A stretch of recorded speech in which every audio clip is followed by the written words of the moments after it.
कैसे हो बच्चों। आज आप लोगों को विद्युत चैप्टर से एनसीईआरटी का आंकिक प्रश्न बताने जा रहा हूँ। इसको ध्यान से देखिए और समझिए, बहुत ही मज़ा आएगा और एग्ज़ाम 2023 के लिए बहुत ही महत्वपूर्ण है। यही सवाल सब जो है एग्ज़ाम में पूछा जाता है। तो देखिए पहला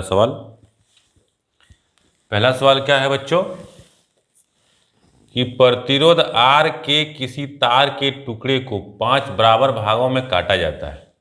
इन टुकड़ों को फिर पार्श्व क्रम में संयोजित कर देते हैं। यदि संयोजन का तुल्य प्रतिरोध R डैश है तो R बाय R डैश का मान क्या होगा? 1/25, 1/5, 5, 25 क्या होगा? क्या कह रहा है देखिए, इसको हम सॉल्व करते हैं। कह रहा है कि R प्रतिरोध के किसी तार के टुकड़े को, यानी एक तार का टुकड़ा है, एक तार का टुकड़ा है AB, इसका प्रतिरोध कितना है? R है। कितना है? R है।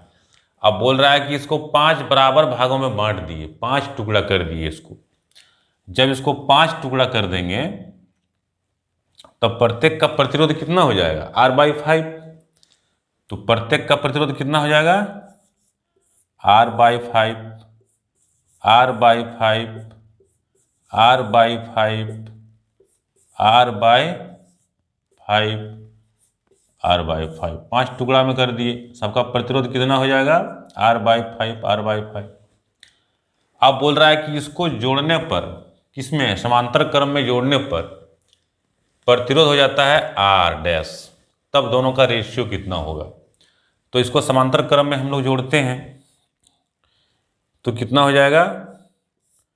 1/R डैश बराबर 1/R/5 plus 1/R/5 plus 1/R/5 plus 1/R/5 plus 1/R/5।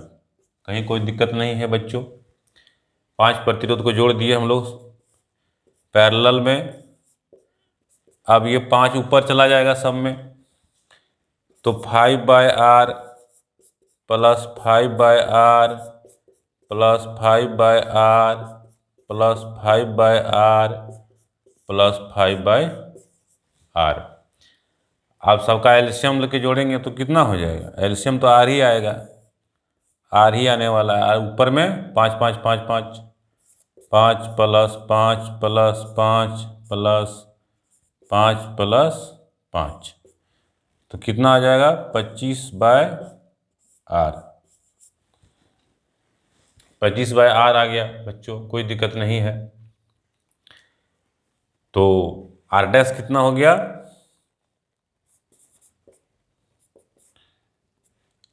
R dash कितना निकलेगा बच्चों? R डैश बराबर कितना निकलेगा? तो R डैश क्रॉस मल्टीप्लाई करेंगे तो R/25 निकला। ये निकल गया तुल्य प्रतिरोध, इक्विवेलेंट रेजिस्टेंस कितना निकला? R/25। अब दोनों का रेशियो निकालते हैं। क्या रेशियो निकालने बोला है? R/R डैश का रेशियो। तो R ऊपर में लिख दिए और नीचे में कितना होगा? R डैश कितना निकला? R/25, R/25, 25 ऊपर चल जाएगा, R गुना 25/R, R कट गया तो कितना आ गया बच्चों? R/R dash equal to 25। A ratio निकल गया। कहीं कोई दिक्कत नहीं है तो कौन सा ऑप्शन होगा? ये ऑप्शन होगा, 25 होगा रेशियो। इस बच्चों ये नेक्स्ट सवाल है एनसीईआरटी किताब का, एनसीईआरटी बुक का। ये दूसरा क्वेश्चन क्या है कि निम्नलिखित में से कौन सा पद विद्युत परिपथ में शक्ति को निरूपित नहीं करता है? ये 4 चीज दिया हुआ है, 4 तरह से एक फार्मूला दिया हुआ है। इसमें कौन है जो विद्युत परिपथ में शक्ति को रिप्रेजेंट नहीं करता है? शक्ति का फार्मूला को रिप्रेजेंट नहीं करता है। तो हम लोग देखते हैं इसको, इसका सॉल्यूशन देखते हैं। तो हम लोग क्या पढ़े थे? शक्ति का formula P equal to VI, ये पढ़े थे, ये तो है इसमें, ये तो सही है, सी नंबर सही है। और क्या पढ़े थे शक्ति का फॉर्मूला, तो हम लोग ओम का नियम से V इक्वल टू IR, ओम का नियम से क्या पढ़े थे, ओम्स लॉ में क्या पढ़े थे बच्चों, V इक्वल टू IR। तो V की जगह IR रखेंगे तो क्या बन जाएगा बच्चों, पावर क्या बन जाएगा, I स्क्वायर R। कोई दिक्कत नहीं, I स्क्वायर R भी है, ये भी सही है। अब हम लोग देखेंगे कि I को रिप्लेस कर देते हैं यहाँ से, I को, I बराबर क्या हो जाएगा बच्चों, V बाय R, ओम का नियम से। तो I के बदले यहाँ लगते हैं हम लोग P equal to VI, P equal to VI, तो I के बदले लिखते हैं V बाय R, तो हो गया V स्क्वायर R। ये भी है बच्चों, ये भी सही है, ये भी सही है। P equal to I square R, I square R ये सही है, ये सही नहीं है, B नंबर, ये A नंबर सही है। अन्य क्या समझ में आ रहा है कि P इक्वल टू VI, ये सही है, P equal to I square R, A number भी सही है, और P equal to V square R, ये भी सही है। तो कौन नहीं आ रहा है, B नंबर, तो ये बोला गलत है, B नंबर गलत है, IR स्क्वायर, ये जो है विद्युत परिपथ में शक्ति को रिप्रेजेंट नहीं करता है, तो ये ऑप्शन होगा। कोई दिक्कत नहीं है, समझ में आया होगा। अब नेक्स्ट सवाल हम लोग देखते हैं। देखिए बच्चों, ये तीसरा नंबर का सवाल है कि किसी विद्युत बल्ब का अनुमतांक 220 वोल्ट है, 100 वाट है, जब इसे 110 वोल्ट पर परिचालित करते हैं तब इसके द्वारा युग्भुक्त शक्ति कितनी होती है। ऑप्शन दिया हुआ है 100 वाट, 75 वाट, 50 वाट, 25 वाट। क्या कह रहा है बच्चों, कह रहा है कि एक बल्ब है, एक जो है बल्ब है, ठीक है, एक बल्ब है, एक बल्ब है, एक बल्ब है बच्चों, इसमें क्या कह रहा है कि इसमें प्रिंटेड कितना है, 220 वोल्ट, और लिखा हुआ है 100 वाट लिखा हुआ है इसमें, ये चीज बोल रहा है। और जब इसे 110 वोल्ट से जोड़ेंगे, और जब इसको हम लोग कितना से जोड़ेंगे बच्चों, 110 वोल्ट से जोड़ेंगे, तब ये कितनी शक्ति का उपभोग करेगा या कितने शक्ति का कंज्यूम करेगा। तो हम लोग को क्या दिया हुआ है, भी दिया हुआ है, पोटेंशियल दिया हुआ है, और इसकी शक्ति वाट दिया हुआ है। तो सबसे पहले क्या निकालना पड़ेगा, इस फिलामेंट का रेजिस्टेंस निकालना पड़ेगा, R। तो क्या पावर इक्वल टू कितना होता है, V स्क्वायर बाय R, कोई दिक्कत नहीं है। तो R equal to V square by P, कोई दिक्कत नहीं है। V कितना दिया हुआ है, 220, 220 गुना 220, V स्क्वायर है 220 गुना 220 कर दिए। P कितना दिया हुआ है, 100 वाट, ये कट गया बच्चों, ये कट गया। अब 22 गुना 22, तो 22 गुना 22 कितना हो जाएगा बच्चों, 22 गुना 22 कितना हो जाएगा, तो हो जाएगा 2 दूना 4, 2 दूना 4, 2 दूना 4, 4 दूना 8 और 2 दूना 4, 484, 484 ओम हो गया बच्चों उस फिलामेंट का रेजिस्टेंस।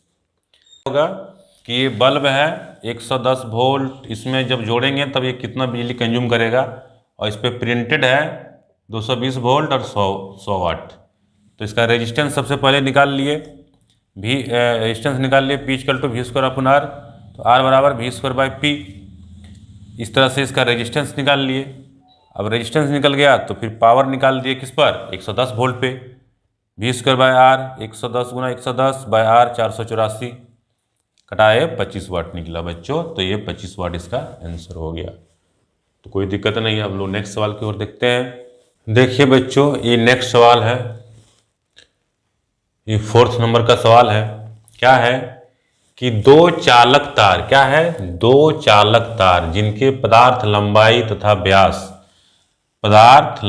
तथा व्यास समान है, किसी विद्युत परिपथ में पहले श्रेणी क्रम में, पहले किसे जोड़ा गया, श्रेणी क्रम में, और फिर पार्श्व क्रम में संयोजित किए जाते हैं। आने एक बार श्रेणी क्रम में, एक बार पैरेलल में, सीरीज में और पैरेलल में। तो श्रेणी क्रम तथा पार्श्व क्रम संयोजन में उत्पन्न ऊष्माओं का अनुपात क्या होगा। तो बच्चों इसमें क्या बोल रहा है, इसमें बोल रहा है कि दो तार है, सेम डायमेंशन है, सब दोनों का लंबाई मोटाई पदार्थ एक ही है। दो तार है बच्चों, दो तार है, सेम लंबाई है, सेम मटेरियल है, सेम व्यास है, सब कुछ बराबर है। तो क्या होगा, प्रतिरोध भी तो बराबर होगा। तब इसका प्रतिरोध अगर हम लोग R लेते हैं तो इसका भी प्रतिरोध कितना हो जाएगा बच्चों, R हो जाएगा। कहीं कोई दिक्कत नहीं है। तो एक बार श्रेणी क्रम में जोड़ेंगे हम लोग, सीरीज में अगर हम लोग इसको जोड़ेंगे तो कितना हो जाएगा, R1 मान लेते हैं। R1 बराबर कितना हो जाएगा, R प्लस R बराबर कितना हो जाएगा बच्चों, 2R। कहीं कोई दिक्कत नहीं है। और 2R हो गया तो इसमें कितना ऊष्मा जनरेट होगा, इसको अगर जोड़ेंगे तो कितना ऊष्मा निकलेगा इसमें। तो जूल्स का नियम बता चुके हैं, क्या बताए हैं, तो H1 मान लेते हैं। तो H बराबर क्या बताए हैं जूल का नियम में, कि जो हीट होगा I² RT या V² बाय RT। तो यहां पर V² RT लेंगे तो क्या लेंगे, V² RT। कहीं कोई दिक्कत नहीं है बच्चों। ए ले लिए हम लोग,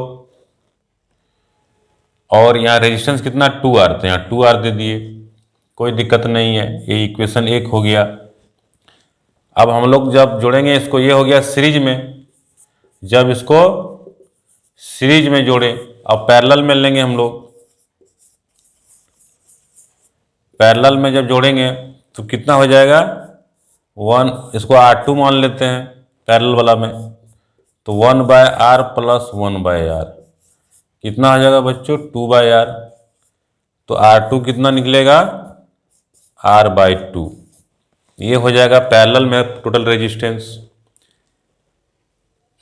तब जो है इसमें जो पोटेंशियल डिफरेंस लगाए हैं, सेम लगाए हैं, सेम सोर्स लगाए हैं, यानी इसमें भी दोनों को जोड़ने के बाद सीरीज में और पैरेलल में पोटेंशियल तो वही है, सेम सोर्स है। तो अब यहां पर कितना हो जाएगा, हीट कितना हो जाएगा बच्चों, H2 बराबर कितना हो जाएगा, V² R कितना निकला यहाँ, R/2, और यहाँ T दे दिए समय, सेम समय के लिए इसमें भी उतना ही T समय के लिए जोड़े हैं, इसको भी T समय के लिए जोड़े हैं। तो कितना हो जाएगा बच्चों, 2V² बाय R गुना T, ये निकल गया। अब दोनों का रेशियो हम लोग निकालते हैं तो कितना आएगा, तो रेशियो निकालते हैं हम लोग H1 bye H2, H1 bye H2 ratio निकालते हैं। तो H1 कितना है, V² गुना T बाय 2R, और H2 कितना है बच्चों, H2 ये जो है डिवाइड करेंगे हम लोग, तो ये R ऊपर जाएगा और नीचे आएगा 2V² गुना T।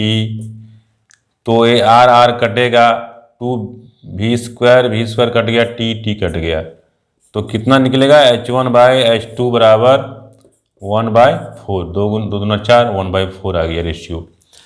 तो कितना रेशियो आया बच्चों, H1/H2 इक्वल टू 1/4। यहाँ पर देखते हैं 1/4 कौन सा ऑप्शन है। यहाँ पे 1/4, यहाँ ऑप्शन शायद गलती लिखाया है, 1/4 यहाँ पे होगा। तो 1/4 आया रेशियो, तो 1/4 किस में है, ये डी नंबर में है बच्चों। तो ये डी नंबर आंसर हो गया 1/4। इसी तरह से एग्जाम में रहेगा क्वेश्चंस, और आप लोग को समझ में आया होगा। और नेक्स्ट जो हम लोग बनाएंगे, इस पर और न्यूमेरिकल्स भी बताएंगे, अभी तो पूरा हुआ नहीं है। नेक्स्ट फिर दूसरा वीडियो में कंप्लीट कर देंगे इस चैप्टर को, न्यूमेरिकल्स।